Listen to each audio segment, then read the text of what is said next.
You're now listening to the Pitchside Peregrines podcast, your home for all things Athletic Club Boise.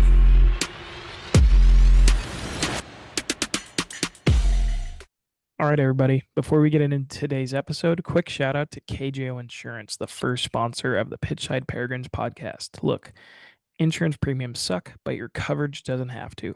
They know Idaho and the Pacific Northwest, and they'll actually find you a deal that makes sense. DM them on Instagram at KJO Insurance with Pitchside, or call 208-883-4800 and tell them Kyle and Elias sent you. All right, let's talk some AC Boise. Hello, everybody, and welcome to another episode of the Pitchside Peregrines podcast. This is an episode of Scouting Our Prey in preparation for our weekend game against Union Omaha. Union Omaha has definitely kicked on this season since we faced them in the second week of the season, which was a 3-2 loss in Omaha, Nebraska.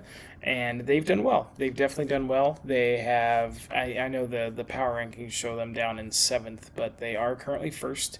They have taken 9 points from the last 15 available, but they've had 2 rough losses. Charlotte Independents are obviously on a tear right now, ahead of Union Omaha when it comes to points per game, because the discrepancy between matches played and points is still a little funky in the USL. So Union Omaha is below Charlotte Independents in points per game. However, they are still in first place in the league, but they do have 2 losses, the last 2 coming against Charlotte Independence and then Sarasota Paradise. And the USL Power Rankings does have them down in 7th currently, which is interesting given that they have 9 wins, 4 losses, and 1 draw. And at AC Boise, we are currently shown as 11th, which again, I don't think it's necessarily undeserved at this point, but we know with the talent that we have on this team, we can absolutely we can rebound, and so we're looking to do that against a strong Union Omaha side who has been performing exceptionally well this season, and they've just kind of hit a little bit of a blip recently, and we can kind of look back at how we did against them in that first game of this, or second game of the season, first away game of the season. And this was an interesting one in that we did look really good in the first half for sure. And I remember this was an awkward, you can see on the left side of the screen at the attacking momentum, we had a really good first half, and we did score from a penalty. However, we did give up. That was one of the games where Endema did have, it was where he tried to bounce the ball. Essentially, he had caught a corner, and he kind of looked to bounce the ball, and he did bounce it off of, I believe, Philip Mayaka's foot, and scored an own goal off of that. But the second half was not great. The second half, Union Omaha really kind of took control of the game and controlled the rest of the game, and we did suffer our first loss of the season against Union Omaha. And like I said, Union Omaha has done, they have had a good season. You can see in their recent form over the last, I believe this shows the last 2, 4, 5, 10 games or so. They do have 6 wins, 6 out of the last 10, 3 losses, and 1 draw. And so, but again, the 2 losses recently, one against the Charlotte Independents away, and then also Sarasota Paradise away. So again, two away losses. It's definitely not the end of the world for Union Omaha. Again, they're still in first place, and they're still obviously a very dangerous team going up against them. And so we can expect a tough challenge even at home.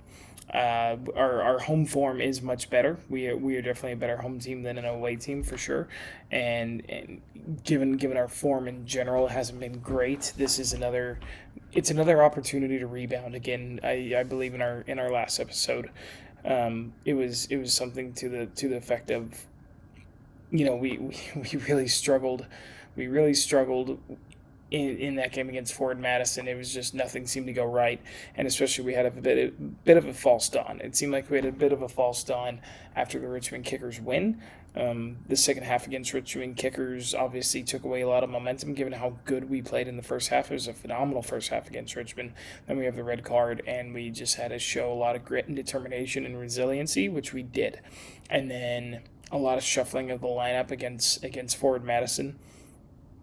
So it'll be really interesting to see how the lineup shakes up against Union Omaha this second time around, and so we can kind of look into how Union Omaha has progressed since our last game. We can look at the lineup that they ran out against us, and a lot of these same guys I would assume will be playing, especially Budati, Nuhu. It seems like he's actually been rotated out, and it's in one of the best players for Union Omaha this season when it comes to just SofaScore rating. Which again, it's not perfect. It's just a good tool that we do have.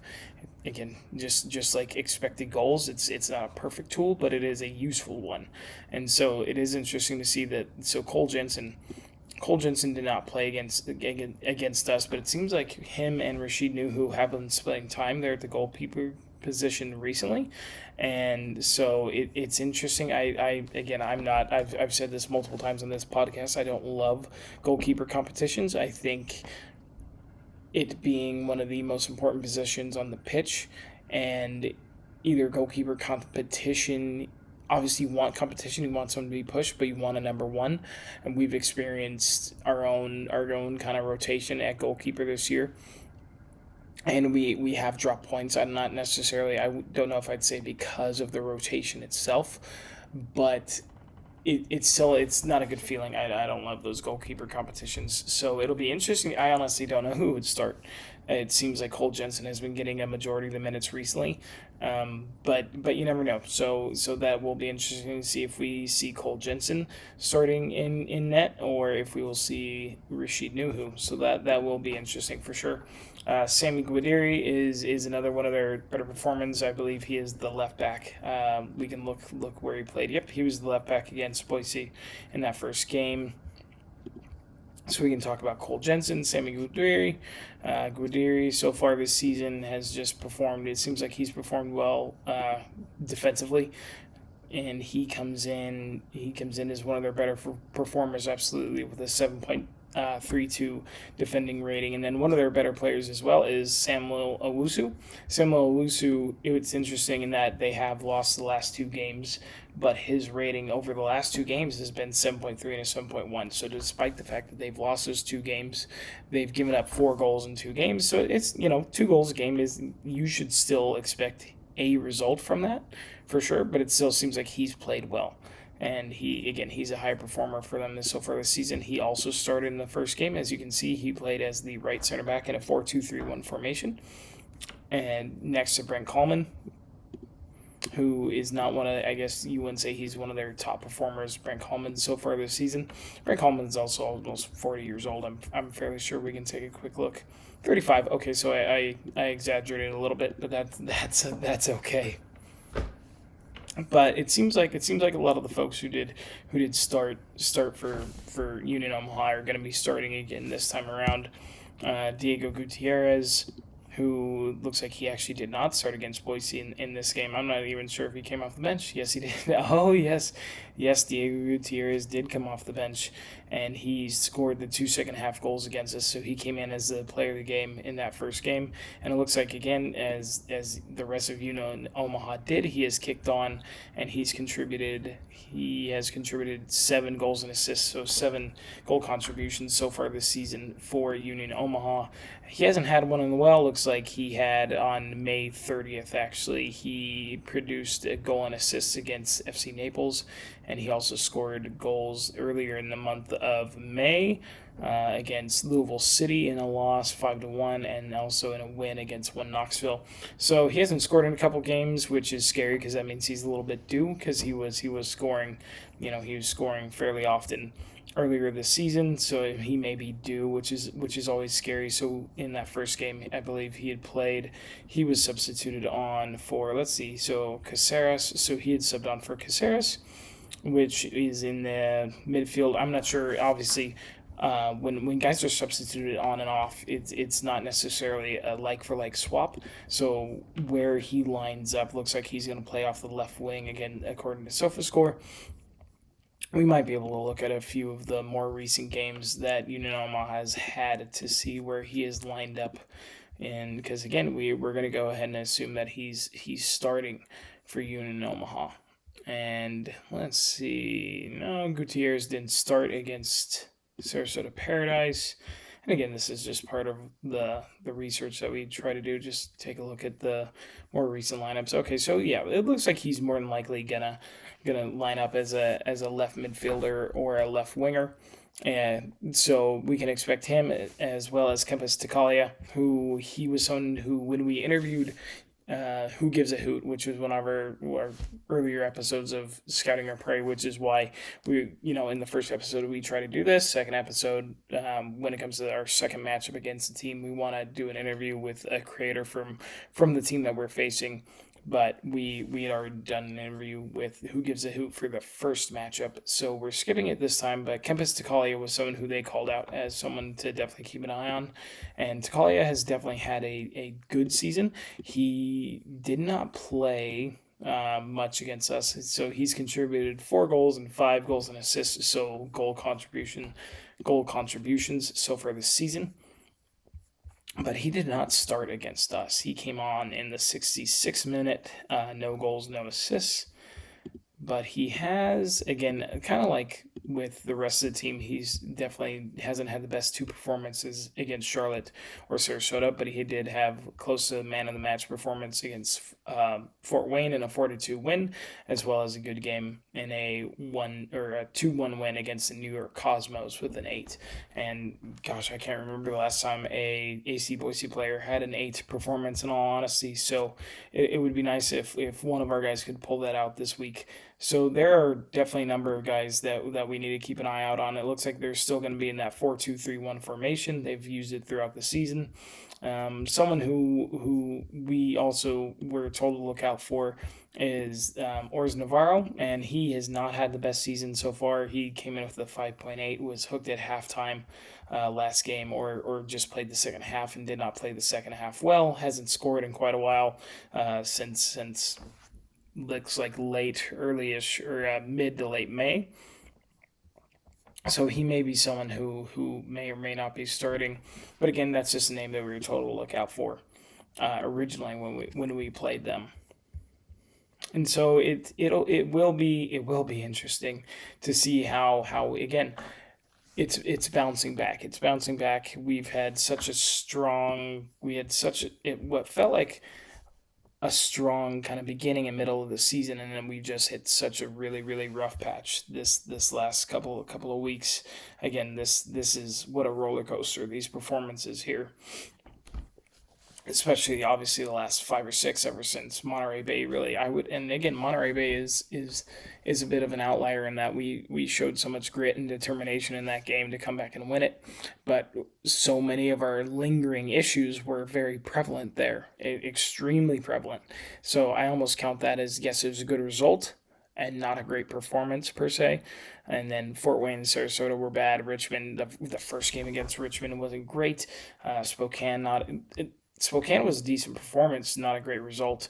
Richmond, good performance, good result, and then again showing some strength through adversity against Richmond, and then obviously the 5-1 result against Ford Madison, which is making I think a lot of AC Boise fans contemplate where the team really is, and obviously I'm not sure who does the power rankings for the league itself, but they've definitely dropped us down decently for sure. And I think we're not privy to injury reports from the team. Obviously against Ford Madison, the lineup had to be shuffled quite a bit due to the injury to Blake Bodley, as well as the red card to Nick Moon. Nick Moon will be returning from his red card suspension since it was just one game. And I'm unsure if Blake Bodley is still injured. Blake Bodley has been a catalyst for us. He's been obviously one of our top 2 or 3 most important players all season. We use him as such an attacking threat. He helps progress the ball every game. He helps maintain width. I think Nick Moon, he likes to invert and definitely come inside into the midfield and make aggressive runs into the opposition box. Blake likes to hold the width, it seems like, a little bit more. So it will be interesting without Blake Bodley, if he is still injured, to see where Nick Moon lines up. I do have my own prediction. I try to balance this as a prediction of what I think may occur, and then get Elias's opinion on it beforehand. What I think may occur, and also this could be something. This could be something that Nate Miller does run with, because I know a lot of the conversation with AC Boise fans has been, will there be a change in formation? And again, formation is just names on paper, and you can change the system with out of possession you could be in a 4-4-2, and then on the ball you switch things up. So it will depend. But it does seem like Nate Miller is married to this formation, and so I don't see us, depending on game state, we could switch things up a little bit, and we may fall into a back four depending on the situation for just like 5 minutes. We may be in a back four for 5 minutes in order to try to address some things within the game. But this is what I see occurring. Nick Moon has lined up as a left wing back so far this season a number of times and done it well. Actually, in the last game against the Richmond Kickers, where he got the goal and the red card, he had lined up as a left wing back, but he was making really, really aggressive attacking inverted runs into midfield and into the opposition box. So I would love to see him do that again. And so I think Cleaver is obviously made this goalkeeper number one goalkeeping spot his own. I do not foresee, obviously, Jacob Kroll. I don't know if he's played every single minute this season, but he's obviously started every single game, so he's not going anywhere. Jake Dengler, not his best game in his return to the starting lineup last week against Forward Madison, but he seems like someone who's obviously going to respond well.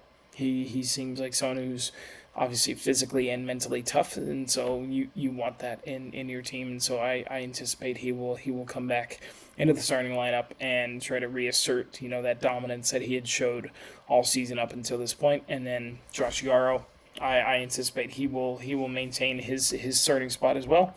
Obviously, guys who come in on loan, they want to start. They're here to get game time. And so we don't want to jeopardize his loan getting cut back early if for some reason he's not starting. But I do not foresee him being dropped at all, even though statistically, according to SofaScore, he has not necessarily had a strong season with us so far. But again, it's been short. It's been really short so far. So we can go ahead and see. We'll just go to all players just so we can see everybody. I don't even know where Josh Yarrow would appear, since a lot of this is statistically based, but he would just be pretty far back, I believe. So yeah, he's coming in at a 5.9. Obviously, with the Ford Madison game, this would be Josh Yarrow's, I think, third or fourth game. So technically, he's been our worst performer so far. Obviously, the data set is extremely small. And again, I think people would be surprised to see Jonathan Cleaver and Joe Hansen this far down in the pecking order. Real talk. You're already paying for insurance. Question is, are you overpaying? KJO Insurance covers Idaho and the Pacific Northwest, and they'll shop around to get you the best coverage for less. As you can see on their website, they have plenty of options for coverage. So please DM at KJO Insurance on Instagram with keyword pitchside, or call 208-833-4800 and tell them Elias and Kyle sent you. Now back to today's episode. However, those are two guys I foresee starting. I want to see Jonathan Ricketts continue to start in this team, and I think he balances out with Nick Moon quite well in that, yes, Jonathan Ricketts can be aggressive and he can make those marauding runs into the opposition box as well, but it's not quite as aggressive as what Nick Moon does. And looking at statistics, Jonathan Ricketts has been extremely, extremely effective for us and done well. I think he's drawn the most fouls of any defender in the league. He has the most assists of any defender in the league, I believe. So he's played an extremely important role for this team. He's been incredibly effective. He's someone I think who's performed really well this season. So I see him holding down his starting position as well. If Charlie Adams is healthy, I think he has to start. He is obviously incredibly creative in the midfield. He's one of our best distributors.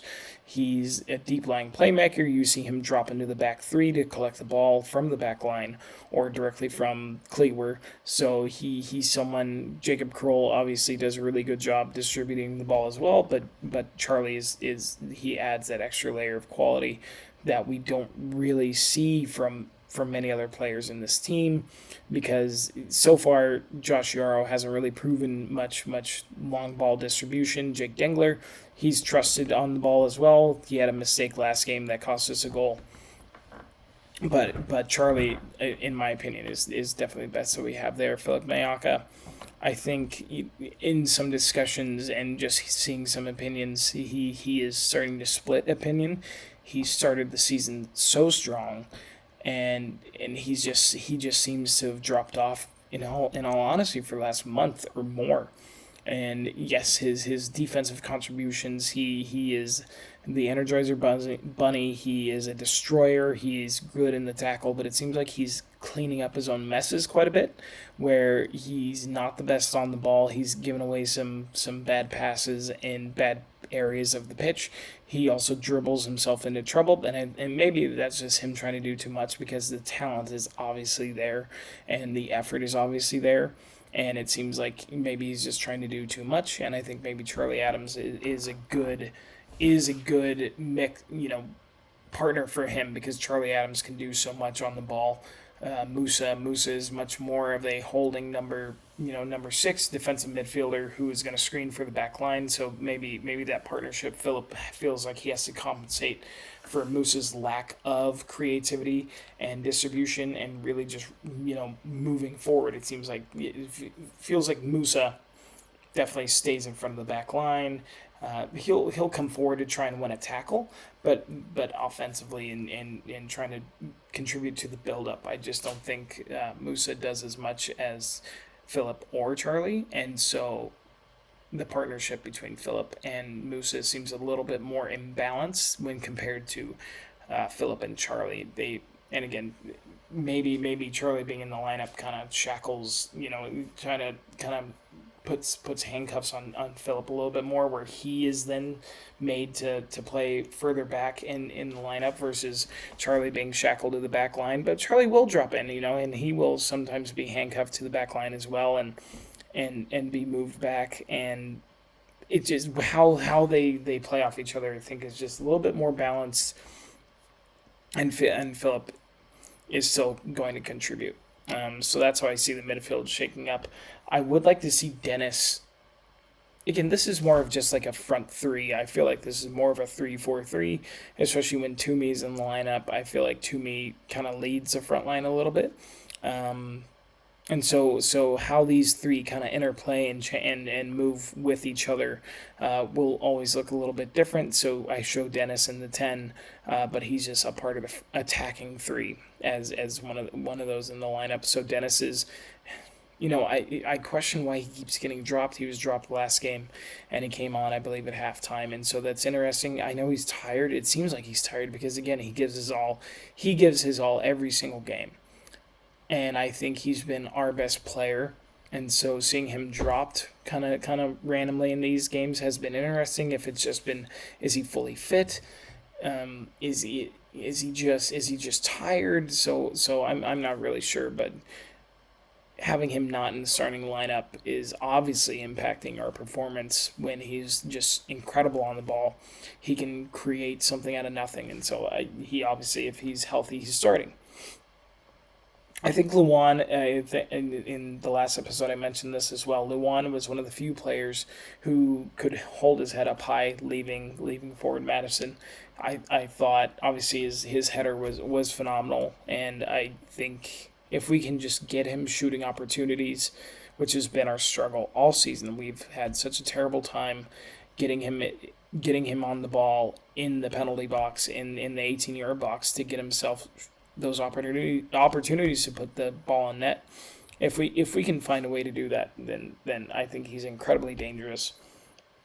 And so I would like to see him start this game and continue his good form from forward Madison. And then I would love to see Johansson start a little bit more centrally. Obviously, his speed is and just aggressiveness in the dribble, and running at defenders, is obviously a great asset on the wing. But I would love to see him in what may be his preferred role. Again, that's me putting words in his mouth. So it would be interesting to see Joe play more centrally and in tandem, kind of in that Omar role we saw him do against Forward Madison, and throughout the season just stretch play and be a harrier and just annoy the back line, the opposition back line, and see if he can close down some defenders and win the ball back in a good area of the pitch. So it'd be interesting to see this lineup. I think I tried to balance what I think could occur with what Nate Miller is likely going to do. So I didn't change. I did not change the formation. I kept Phil again. There's certain guys that I want to keep in as well. So I think Philip and guys like him and Luan, they're gonna keep their starting spot this week for sure. And so that's how I think we'll line up. You guys, hopefully you guys let me know what you guys think regarding that, and we'll see. We'll see how the game plays out. I think we have. It's unfortunate that it feels like we're still constantly needing to tinker. It feels like we're constantly needing to tinker with the lineup and with the team in general to see what the best lineup is. It feels like we don't have our strongest 11. It feels like we still don't know what that looks like. I think everyone's going to look at this and, some people want to see Among instead of Luan. Some people are going to want to see Toomey in the starting lineup. Toomey has done fairly well this season. But it felt like so many people disappeared against Ford Madison, so it's hard to put. It's like, oh well, you were the bottom of the bottom of that game, so you should drop out. And I'm not necessarily saying that. This is just how I would line things up. That's just how I would line things up, and we'll kind of go from there. I would like to. We can do a quick comparison between AC Boise and Union Omaha just to kind of see how we line up. Because I like again, SofaScore, not the best tool, but it's still an effective tool for what we needed to do. So we can just kind of see some head to head. So they have played one more game than us. Obviously, the goals conceded is a huge part of why we are where they are compared to where Union Omaha is. We've given up 5 more goals than they have. Goals per game is fairly even. They're getting off more shots. They're getting more big chances, and however, because we're getting less big chances, we're also missing less. Ball possession is fairly even. Accurate passes per game, again, fairly even. A few more long balls. Again, who's hitting those? Is that directly from the goalkeeper of Nuhu or Cole Jensen, or is it from the back line? So is that something where they're on the counter attack because this is a team that likes to play with the ball. And with again their possession is up near 60%. So is this something where they're on a counter attack and they can hit the ball over the top and try to attack Jake Dengler? Obviously he's big and he has been effective in countering the counter. But what do those long balls look like? Okay, and then obviously the big one is goals conceded. They're down at 1.1 per game while we're up at 1.6, which has been creeping forward. We have some outliers, especially with Ford Madison. Interceptions are coming in a little bit higher. Tackles per game, they're coming in a little bit higher. Let's see. Duels won. It feels like nothing really is standing out otherwise. Who cares? Who cares about throw-ins, yellow cards? That's not really that huge. It would be interesting to see, how Union Omaha's done with their, I guess, with their attacking momentum in these games that they've lost. Are they still dominating?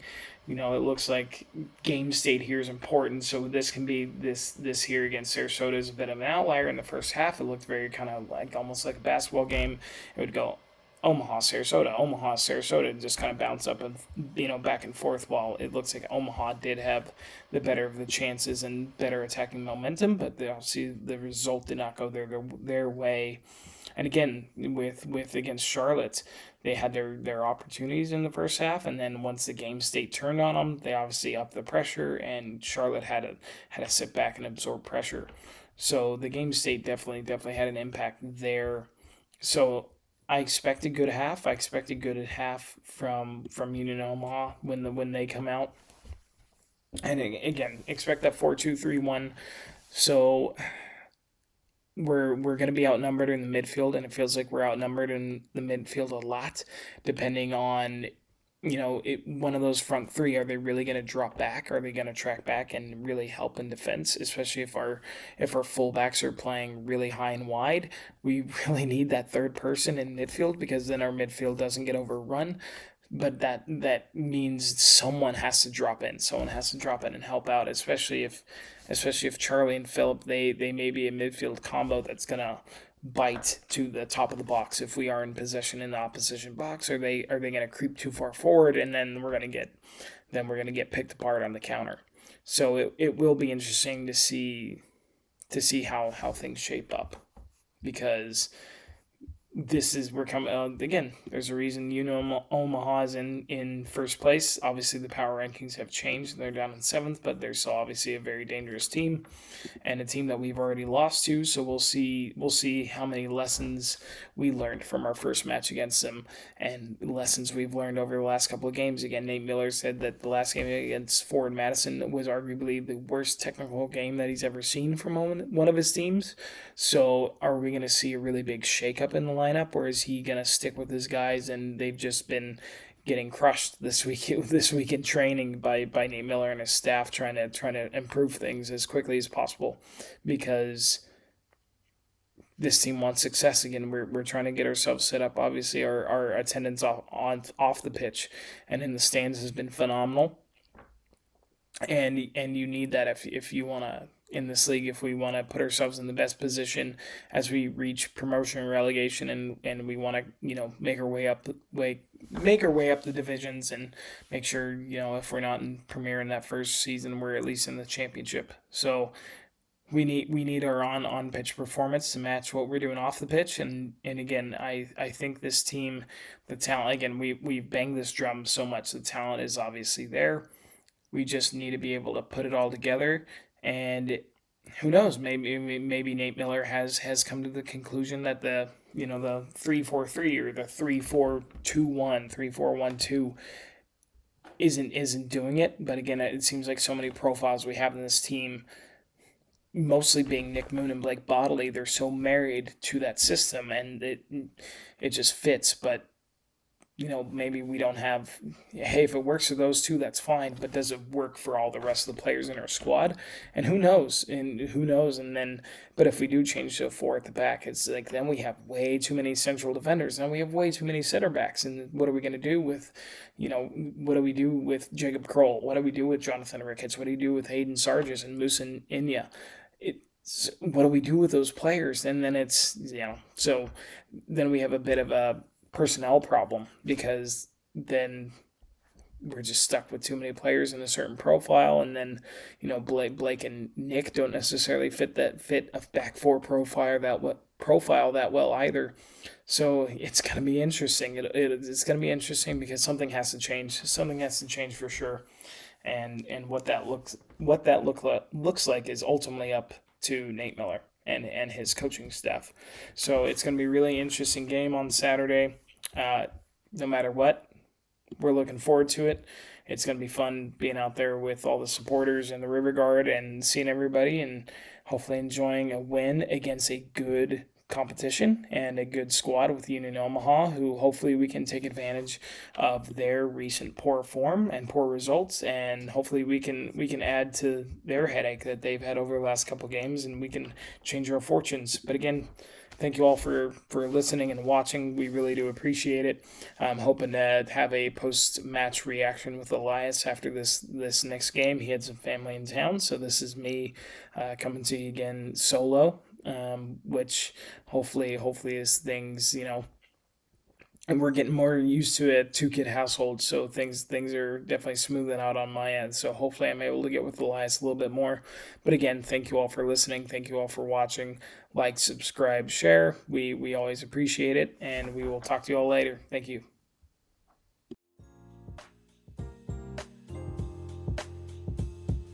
That's all for today's episode. If you enjoy the show, make sure to like, comment, share with a friend, and make sure you're following the show wherever you listen. Don't forget to follow us on Instagram, Twitter, and YouTube for all updates and future content to come. If you want to help support the pod and get access to exclusive content, early episodes, and bonus perks, head over and check out our Patreon. It truly helps us keep this thing growing. Thanks again for listening. Thanks for being part of the community, and we'll catch you in the next one.